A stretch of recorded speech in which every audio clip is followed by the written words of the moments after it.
దేవుని నామానికి మహిమ కలుగునుగాక.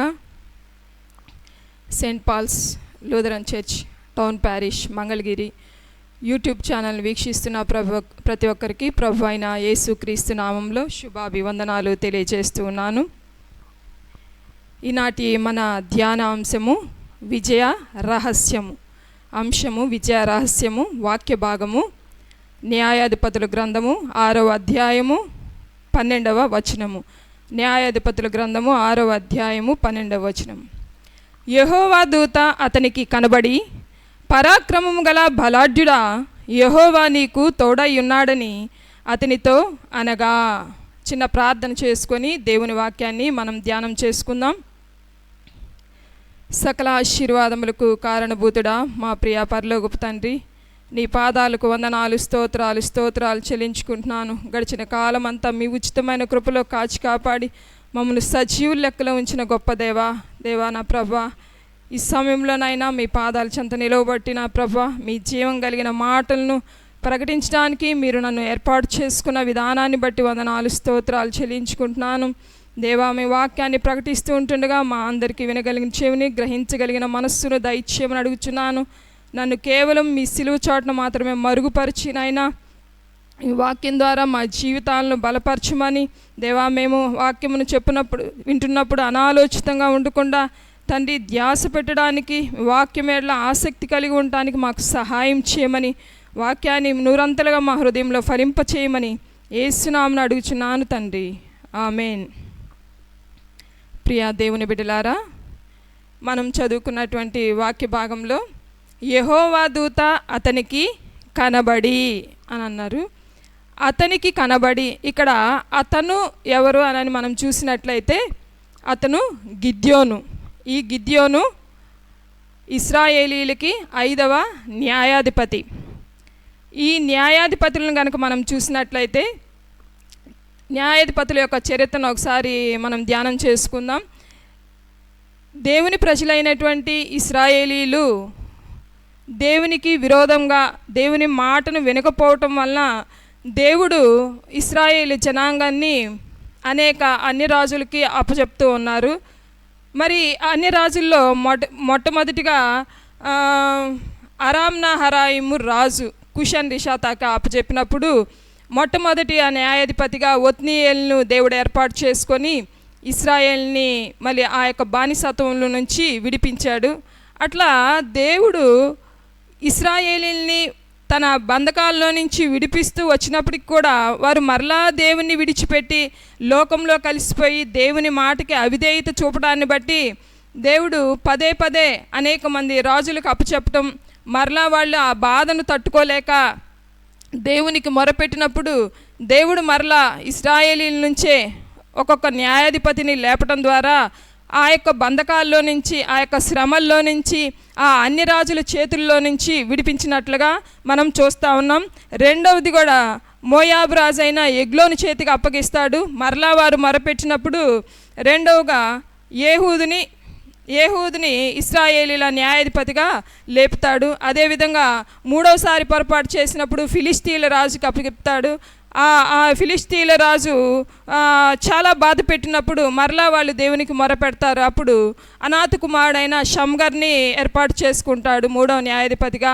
4వదిగా మరి కనాను రాజు అయిన యాబీని చేతికి అప్పగించినప్పుడు మరి దెబోరా ప్రవక్తని ఎన్నుకుంటాడు, న్యాయాధిపతిగా ఎన్నుకుంటాడు. అదేవిధంగా మిద్యానీయులకే అప్పచెప్తాడు అనమాట. 5వసారి మిద్యానీయులకి అప్పచెప్పినప్పుడు మరి మిద్యానీయులు ఇశ్రాయేలీల్ని 7 సంవత్సరాలు చాలా బాధ పెడతారనమాట. అంటే మనం చదువుకున్నటువంటి ఈ వాక్య భాగంలో 6వ అధ్యాయం ముందు వచనాల్లో కనుక మనం చూసినట్లయితే ఈ మిద్యానీయులు, అమాలేకీలు అనేటువంటి వారు ఇశ్రాయేలీల్ని బానిసత్వం కింద తీసుకువెళ్తారు. మరి అక్కడ ఇశ్రాయేలీలు వేసుకున్నటువంటి ఆ యొక్క పంట కానీ, వారి యొక్క భూములు కానీ, లేకపోతే వారి యొక్క గృహాలు కానీ, పశువులను కానీ వారు ఏం చేస్తారంటే చిన్నాభిన్నం చేయటం, ఆ పంటని నాశనం చేయటం, వారు కష్టపడి విత్తినటువంటి ఆ విత్తనం యొక్క ఫలాన్ని పొందుకోకుండా మరి నాశనం చేస్తూ ఉన్నప్పుడు వారు చాలా హీన దశకు వస్తారనమాట. దేవుని వాక్యంలో సెలవిస్తుంది, ఇశ్రాయేలీలు మిక్కిలి హీనదశకు వచ్చినప్పుడు వారు అప్పుడు దేవుని మొరపెడతా ఉన్నారంట. మరి ముందు కాలంలో దేవుడు సహాయం చేస్తున్నాడు, కానీ వీళ్ళకి ఇశ్రాయేలీలకి దేవుడు చేసినటువంటి ఆ మేలును పొందుకుంటున్నారు, కానీ వెంటనే మరలా దేవుణ్ణి మర్చిపోయేవారుగా ఉంటున్నారు. ఇప్పుడు కూడా మిద్యానీయుల చేతికి అప్పగించినప్పుడు ఆ శ్రమకి తాళలేక మిక్కిలి హీనదశకు వచ్చినప్పుడు వారు దేవునికి మొరపెట్టినప్పుడు దేవుడు మరలా ఇక్కడ గిద్యోను అనేటువంటి ఒక న్యాయాధిపతిని ఏర్పాటు చేసుకొని ఆ ఇశ్రాయేలీని మిద్యాను యొక్క బానిసత్వంలో నుంచి విడిపించినట్లుగా ఈరోజు మనము ధ్యానం చేసుకోబోతున్నాం. గిద్యోను అంటే అర్థం ఏంటి అంటే పడద్రోయువాడు లేక కోయువాడు అనేటువంటి అర్థమిస్తూ ఉంది. ఈ గిద్యోను 5వ న్యాయాధిపతి అని మనం చెప్పుకున్నాం. గిద్యోను మనష్షే గోత్రానికి చెందినటువంటి వ్యక్తి. 12 గోత్రాలు ఉన్నాయి కదా, యేసోబు కుమారులైనటువంటి మనష్షే, ఎఫ్రాయిములు ఉన్నారు కదా, ఆ మనష్షే గోత్రానికి చెందినటువంటి వ్యక్తి ఈ యొక్క గిద్యోను. అబీయెజ్రీయుల వంశానికి చెందినటువంటి వ్యక్తి. వీరి యొక్క గ్రామము ఒఫ్రా గ్రామము. ఈయన యొక్క తండ్రి పేరు యోవాషు. ఈ యోవాషు యొక్క కుమారుల్లో ఈ గిద్యోను అనేటువంటి వాడు చాలా కనిష్ఠుడు, చిన్నవాడు అయినప్పటికీ కూడా దేవుని మాటకి విధేయతను చూపడాన్ని బట్టి, దేవుని ప్రేమించడాన్ని బట్టి దేవుడు ఏ విధంగా ఒక బలమైనటువంటి వ్యక్తిగా ఏర్పాటు చేసుకుంటాడు అనేటువంటి విషయాన్ని ఈరోజు మనము ధ్యానాంశముగా చూస్తూ ఉన్నాం. అందుకే మనము మన విజయం యొక్క రహస్యము ఏంటంటే దేవుని మాటకి విధేయులమగుట. మరి ఇప్పుడు మనం చెప్పుకున్నటువంటి ఈ యొక్క గిద్యోను కనుక మనం చూసినట్లయితే గిద్యోన్లో కొన్ని మంచి లక్షణాలు దేవునికి కనబడతా ఉన్నాయి. కాబట్టి దేవుడు ఇక్కడ తన యొక్క దూతను పంపి ఏమంటున్నాడంటే, పరాక్రమం గల బలాఢ్యుడా యెహోవా నీకు తోడై ఉన్నాడు అంటున్నాడు. మరి ఈ గిద్యోన్లో కనుక మనము చూస్తే ఆ యొక్క మంచి లక్షణాలు కొన్ని కనుక మనము ఈరోజు మనము ధ్యానం చేసుకుందాం. మొట్టమొదటిగా గిద్యోను విశ్వాసం ద్వారా ధైర్యాన్ని చూపిస్తూ ఉన్నాడు. విశ్వాసం ద్వారా ధైర్యాన్ని 6వ అధ్యాయం 11వ వచనంలో కనుక మనం చూస్తే ఇక్కడ యోవాషు కుమారుడైన గిద్యోను మిద్యానీయులకు మరుగైండునట్లు గానుగు చాటున గోధుమలను దొళ్ళగొట్టుకుంటున్నాడు అని అంటున్నారు. గానుగు చాటున దొళ్ళగొట్టుకుంటున్నాడు అంటే ఇక్కడ భయం కలిగినటువంటి వ్యక్తిగా మనం చూస్తున్నాం. కానీ ఇక్కడ మనం చెప్పుకునేటువంటి మంచి లక్షణం ఏంటంటే విశ్వాసం ద్వారా ధైర్యాన్ని కనబరిచాడు అని అంటున్నారు. మరి అనేక మంది ఇశ్రాయేలీలు ఉన్నప్పటికీ కూడా మరి ఆ ఇశ్రాయేలీలందరూ మిద్యాను అమాలేకీల యొక్క బారి నుంచి ఎంతో బాధపడుతూ ఆ యొక్క పంటని వారు సమకూర్చుకునేవారుగా ఎవరన్నా మనం చూసామా అంటే లేఖనాల్లో ఎవరిని మనము చూడము. వారందరూ దేవునికి మొరపెడుతున్నారు. ఒకవేళ ఆ పంటను కోసే టైంలో వారు ఒకవేళ చంపబడతారేమో అని చెప్పేసి వారు దూరంగా పారిపోయి ఉండొచ్చు. కానీ ఇక్కడ భయపడుతూనే కూడా గిద్యోను చేసినటువంటి ఒక మంచి పని ఏంటంటే గానుగు చాటున భయం, ఎవరికైనా ప్రాణం మీదకి వచ్చినప్పుడు భయం వేస్తుంది కదండి. కాబట్టి గానుగు చాటు నుండి తను కష్టపడి వేసిన ఆ విత్తనము ద్వారా పండినటువంటి ఆ పంట అనేటువంటిది వ్యర్థం కాకుండా ఉండాలి, అన్యుల చేతిలో అది వెళ్ళిపోకూడదు అని చెప్పి తనకు కావాల్సినటువంటి పంటను ఆ భయంగా ఉన్నప్పటికీ కూడా ఆ గానుగు చాటున కూర్చొని వాళ్ళకి కనిపించకుండా ఆ యొక్క గోధుమలను దొళ్ళగొట్టుకుంటూ ఉన్నాడు. మరి ఆ యొక్క దొళ్ళగొట్టుకుంటూ ఉన్నాడంటే తనలో ఏదో కొంచెం ధైర్యం, ఆ ధైర్యం ఎలాగొచ్చిందంటే విశ్వాసం ద్వారా వచ్చింది. కింద 13వ వచనాల్లో కనుక మనము వాక్యాన్ని చూస్తే అక్కడ ఏమంటాడంటే దూత ఏమంటాడంటే యెహోవా నీకు తోడై ఉన్నాడు అన్నప్పుడు ఇక్కడ గిద్యోను కొన్ని మాటలు పలుకుతూ ఉంటాడు. యెహోవా మాకు తోడై ఉంటే మాకు ఇలాగ ఎందుకు సంభవిస్తుంది, మరి మా పితరులు మాకు ఆయన చాలా అద్భుత కార్యాలు చేశాడని చెప్పారు కదా, మరి ఎందుకు మాకు ఈ విధమైనటువంటి స్థితి మాకు వచ్చింది అంటే పితరులు చెప్పినటువంటి ఆ యొక్క విషయాలను గిద్యోను తన యొక్క హృదయంలో భద్రం చేసుకున్నాడు. పితరులు దేవుడు చేసినటువంటి ఆశ్చర్య అద్భుత కార్యాలను వారి యొక్క పిల్ల తరతరానికి మరి ప్రకటించినప్పుడు గిద్యోను తన హృదయంలో ఉంచుకున్నాడు. ఈ యొక్క జనాంగానికి మిద్యానీయులకి భయపడుతున్నప్పటికి కూడా దేవుడు అంటే చిన్న విశ్వాసము, దేవుడు తన బిడ్డల్ని తను విడిచిపెట్టడు అనేటువంటి ఆ యొక్క చిన్న విశ్వాసాన్ని బట్టి గోధుమలను గానుగు చాటును కూర్చొని దొళ్ళగొట్టుకుంటూ సేకరించుకుంటూ ఉన్నాడనమాట. ఇదే విధంగా మరి 2 సమూయేలు గ్రంథము 23వ అధ్యాయము 11వ వచనంలో కూడా ఒక వ్యక్తి మనకి ఇక్కడ కనిపిస్తూ ఉంటాడు. అతని పేరు షమ్మ, ఆగే కుమారుడైన షమ్మ. ఈ షమ్మ కూడా ఏం చేస్తాడంటే ఫిలిష్తీయులు ఇశ్రాయేలీయులు వేసినటువంటి ఆ అలచందల చేనులో మొత్తం గుంపు కూడి దాన్ని నాశనం చేయాలని చూస్తూ ఉన్నప్పుడు ఈ షమ్మ ఏం చేస్తాడంటే ఆ చేని మధ్యలో నిలబడి ఫిలిష్తీయులు అది దాని మీదకి రాకుండా, అంటే ఆ అలచందల చేనిని నాశనం చేయకుండా వాళ్ళందరినీ వెళ్ళగొట్టి హతము చేస్తాడు. హతము చేసి ఈ విధముగా యెహోవా ఇశ్రాయేలుకు గొప్ప రక్షణ కలుగ చేసెను అంటున్నాడు దేవుడు. మరి ఎవరన్నా ఒకళ్ళు దేవుని కోసం ఒక అడుగు ముందుకు వేసినప్పుడు దేవుడు తన యొక్క కార్యాలను చేయడానికి సిద్ధంగా ఉన్నాడు. ఈరోజు ప్రియ దేవుని సంగమా, నీవు నేను కూడా ఒక అడుగు ముందుకేసి ధైర్యం చూపి దేవుని సన్నిధానికి వచ్చినట్లయితే దేవుడు బలహీనులమైనటువంటి ఈ యొక్క భయం కలిగినటువంటి మనల్ని కూడా ఒక ఉన్నత స్థితిలో, ఒక బలమైనటువంటి స్థితిలోకి తీసుకురాగలడు అని ఈ గిద్యోను ద్వారా మనము చూడవచ్చు. రెండవదిగా గిద్యోను చేస్తున్నటువంటి పని ఏమిటంటే తన బలహీనతలను ఒప్పుకుంటా ఉన్నాడు. ప్రతి ఒక్కరు కూడా దేవుని సన్నిధికి వచ్చిన తర్వాత ధైర్యంగా దేవుని సన్నిధికి వచ్చిన తర్వాత తన ముందు మనలో ఉన్నటువంటి ఆ యొక్క బలహీనతలు, ఆ పాపాలు, మా యొక్క దేవునికి అయిష్టమైన చెడు కార్యాలు ఏ అయితే ఉన్నాయో వాటిని ఒప్పుకొని విడిచిపెట్టడానికి మనము ముందు ప్రాధాన్యత ఇవ్వాలి. ఇక్కడ కూడా గిద్యోను తన యొక్క స్థితిని, తన యొక్క బలహీన స్థితిని ఇక్కడ చెప్పుకుంటా ఉన్నాడు.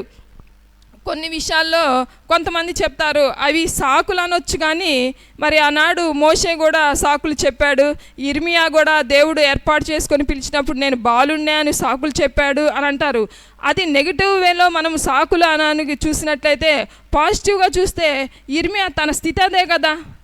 ఇర్మియా స్థితి ఏంటి?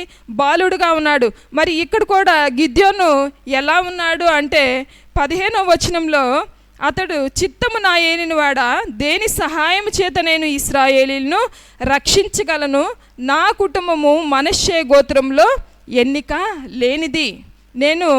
మా కుటుంబము మనష్షే గోత్రంలో ఎన్నిక లేని వారం.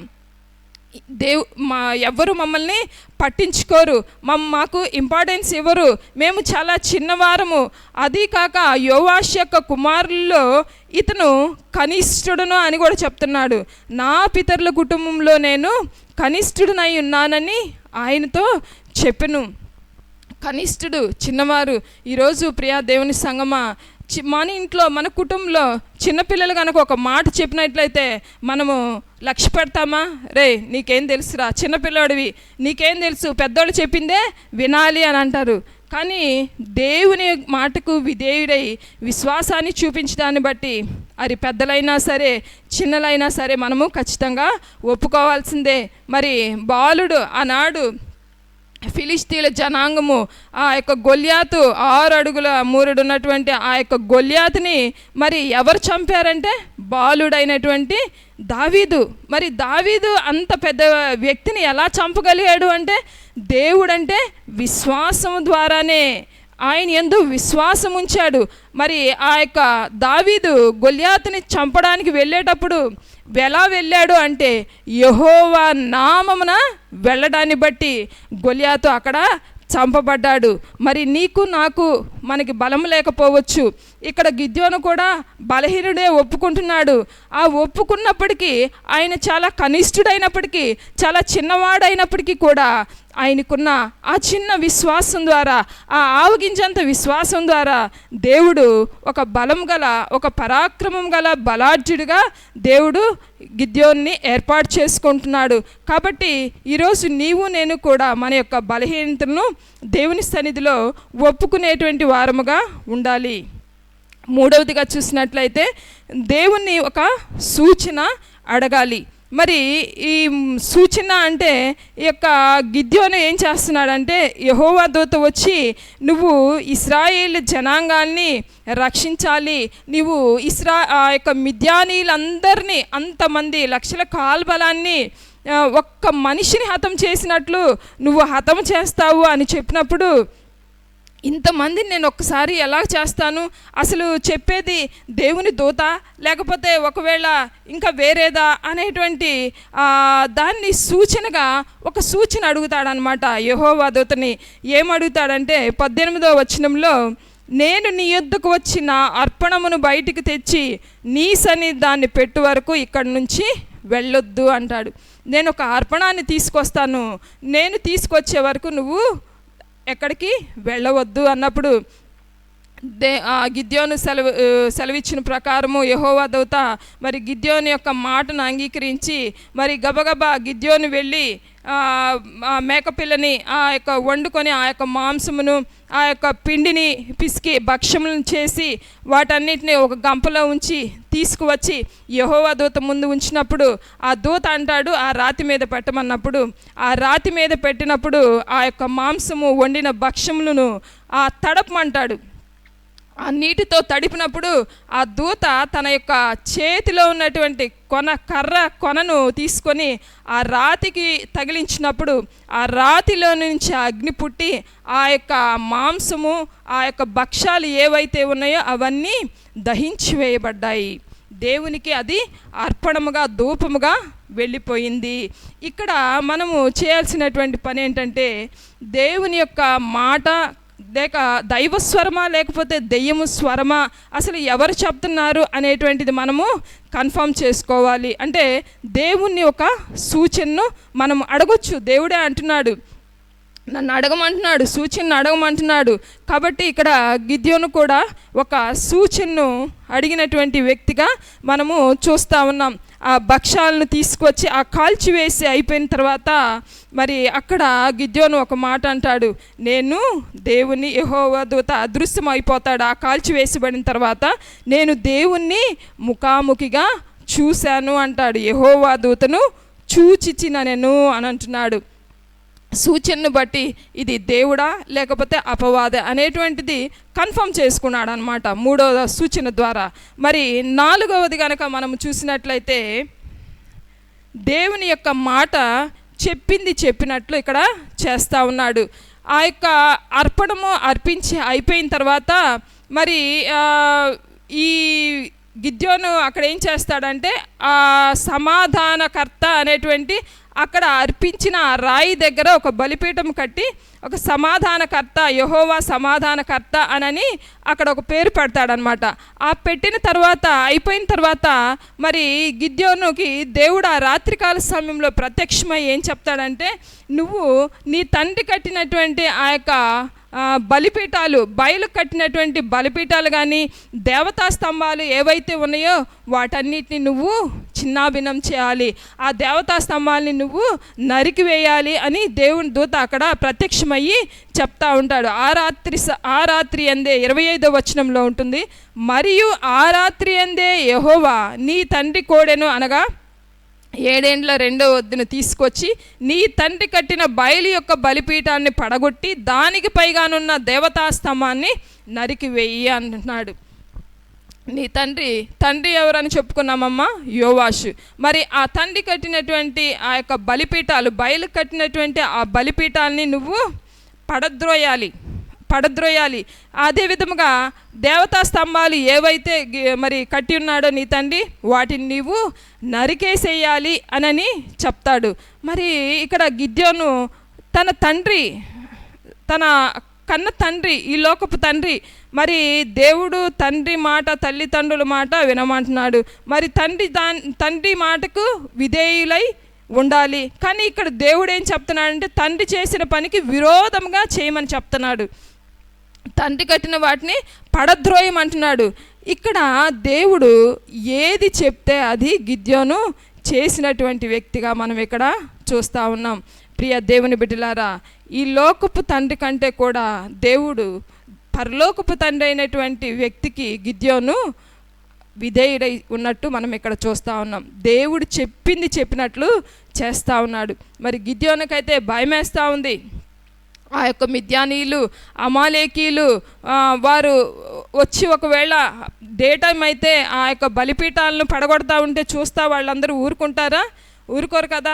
మరి వారి యొక్క దేవతల విగ్రహాలను పడగొడతా ఉంటే వారు విడిచిపెట్టరు.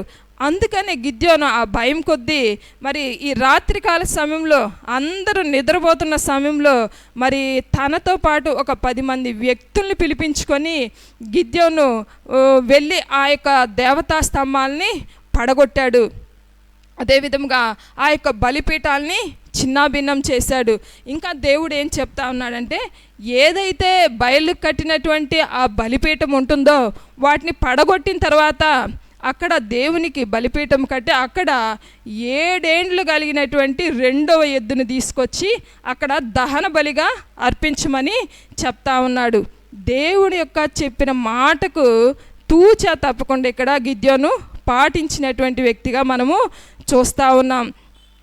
ఆ రాత్రే గిద్యోను ఆ 10 మందిని తీసుకొని వెళ్ళి ఆ బలిపీఠాన్ని పగలగొట్టేసి ఆ దేవతా స్తంభాన్ని నరికివేసి ఆ ఎద్దును తీసుకువచ్చి దేవునికి దహన బలి అర్పించాడు.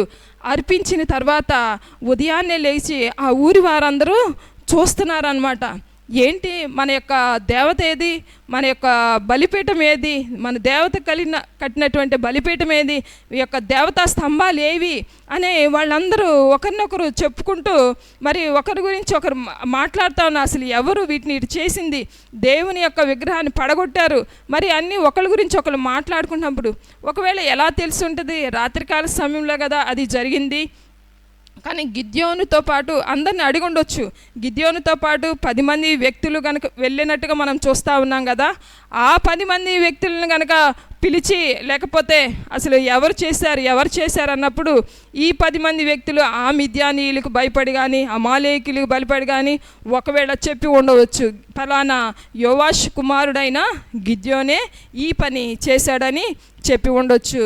మరి ఆ చెప్పిన దాన్ని బట్టి ఊరి వారందరూ వచ్చి తన యొక్క తండ్రిని అడుగుతున్నాడు అనమాట. అసలు కట్టింది ఎవరు? యోవాషు, తన తండ్రే, కానీ పడగొట్టింది కుమారుడు. వాళ్ళు వచ్చి అడుగుతున్నారు, తండ్రిని అడుగుతున్నారు, యోవాషుని అడుగుతున్నారు, నీ కొడుకే కదా, నీ కుమారుడే కదా ఈ యొక్క దేవతా స్తంభాలను బలిపీఠాలను బయలుకు కట్టిన బలిపీఠాలను పడగొట్టింది అన్నప్పుడు ఇక్కడ మనము యాక్చువల్గా చెప్పుకుంటే యోవాషు కుమారుని దండించాలి. ఎందుకంటే కట్టింది ఆయనే, నేను కట్టిన వాటిని నువ్వు పడగొడతావా అని తనని దండించవచ్చు. కానీ ఇక్కడ చేసినటువంటి మంచి పని ఏంటంటే యోవాషు ఏమంటాడంటే తన కుమారునికి సపోర్ట్ చేస్తాడనమాట. బయలు యొక్క బలిపీఠమే కదా పడగొట్టింది, ఆయన దేవుడైతే ఆయనే చూసుకుంటాడులే, ఆయనే గిద్యోనుతో వాదించుకుంటాడులే. ఆ బలిపీఠం పడగొట్టింది దేవుడిదే కదా, మరి దేవుని మాట వినకపోవటం వలన ఇశ్రాయేలీయులు శాపాన్ని కొని తెచ్చుకున్నారు. ఆయన నిజమైన దేవుడు. కానీ ఈ బలిపీఠాలు, ఈ బయలుకు కట్టిన బలిపీఠాలను పడగొట్టినప్పుడు నిజంగా ఆ బయలు నిజమైన దేవుడు అయితే ఆ బయలు కూడా మరి గిద్యోన్ని ఏదో ఒకటి చేయొచ్చు కదా. అది ఆ విషయాన్ని ఇక్కడ యోవాబు అంటాడు, ఒకవేళ ఆయన నిజమైన దేవుడైతే ఆ బలిపీఠాన్ని విరగొట్టిన వాడిని ఆయనే చూసుకుంటాడు అని చెప్పి యోవాషు కూడా తన యొక్క కుమారుని యొక్క పక్షాన మాట్లాడుతూ ఉంటాడు. ప్రియ దేవుని బిడ్డలారా, దేవుని మాటకు విధేయులై మనము దేవుడు చెప్పినట్లు చేస్తే మన శత్రువులు కూడా మిత్రులుగా ఇక్కడ మారిపోతూ ఉంటారు. మరి తన తండ్రి కట్టిన బలిపీఠాలను కూడా పడగొట్టినప్పటికీ ఇప్పుడు ఆపోజిట్ అంటే శత్రువే, తండ్రి శత్రువు అని కాదు, కానీ ఆయన చేసిన పని ఆపోజిట్ పనే, కానీ తనకి కుమారునికి అనుకూలంగా దేవుడు ఇక్కడ మార్చినటువంటి వారుగా ఇక్కడ మనము చూస్తూ ఉన్నాము. మరి ఒకటి 5వదిగా దేవుని యొక్క నడిపింపు కొరకు ఎదురు చూస్తూ ఉన్నాడు. ఇక్కడ దేవుని యొక్క నడిపింపు, మిద్యానీయులు అమాలేకీయులు వీరందరూ కూడి యెజ్రెయేలు మైదానంకు వచ్చిన తర్వాత, అంటే వారు యుద్ధానికి సిద్ధపడి వచ్చిన తర్వాత దేవుని యొక్క ఆత్మ గిద్యోను మీదకి ఆవహిస్తుంది అన్నమాట. గిద్యోను మీదకి ఆవహించినప్పుడు ఈ గిద్యోను ఏం చేస్తాడంటే ఆ ఒక బూర ఊదుతాడు. ఆ బూర ఊదగానే అక్కడ ఉన్నటువంటి మనష్షీలందరూ ఆ యొక్క యుద్ధానికి సిద్ధపడి వస్తారు.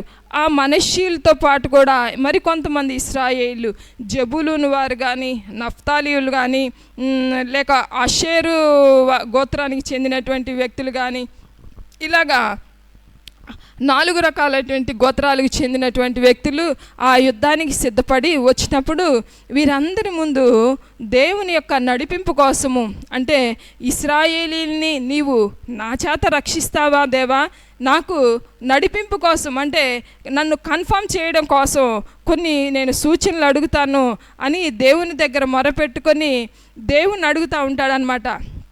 ఆ మైదానంలో ఉన్నప్పుడు ఈ మైదానం అంతా పొడిగా ఉండాలి, ఆ గొర్రెబొచ్చు మాత్రమే తడిగా ఉండాలి.